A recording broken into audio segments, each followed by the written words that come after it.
नमस्कार दोस्तों, आज हम आपको लेकर चलेंगे एक ऐसी दिव्य यात्रा पर जहाँ केवल श्रद्धा की जरूरत होती है और बाकी सब माँ संभाल लेती है।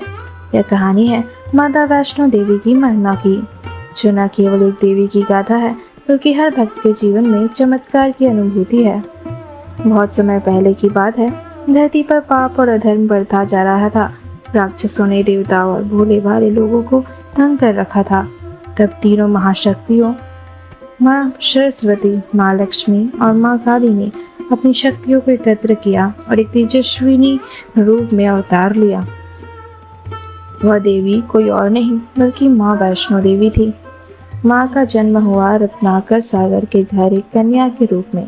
नाम रखा गया त्रिपुटा। बाल्यावस्था से ही वह साधना और तप में लीन रहती। उन्हें सांसारिक वस्तुओं से कोई लगाव नहीं था। जब उनकी उम्र 9 वर्ष की हुई, उन्होंने अपने पिता से आज्ञा मांगी। पिताश्री, मैं इस जीवन का उद्देश्य जानना चाहती हूँ। मुझे तपस्या करनी है, मुझे आत्मज्ञान चाहिए। पिता आश्चर्य में पड़ गए, लेकिन बेटी की दृढ़ता को देखकर उन्हें अनुमति देनी ही पड़ी। त्रिकुटा जंगलों में चली गई। त्रिकुट पर्वत पर उन्होंने कठिन तपस्या शुरू की। उपवास, ध्यान, प्रार्थना और जप। उनकी साधना से धरती और आकाश तक स्तंभित हो चुके थे।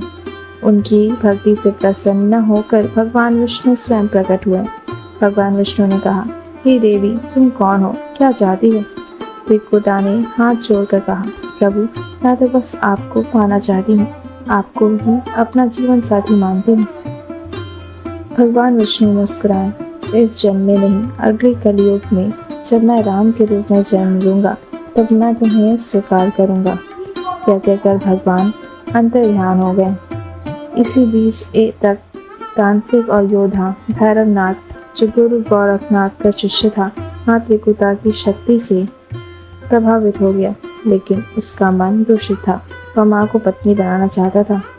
माँ ने कई बार समझाया, है भैरव, मेरी साधना को भंग मत करो, मेरा मार्ग शुद्ध है, मैं तप में लीन हूँ।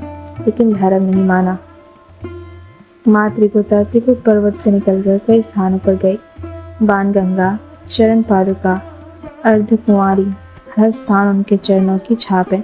जहाँ जहाँ माँ रुकी, अंततः वे गुफा में प्रतिष्ठ हुई और वहीं 9 महीनों तक तपस्या करती रही।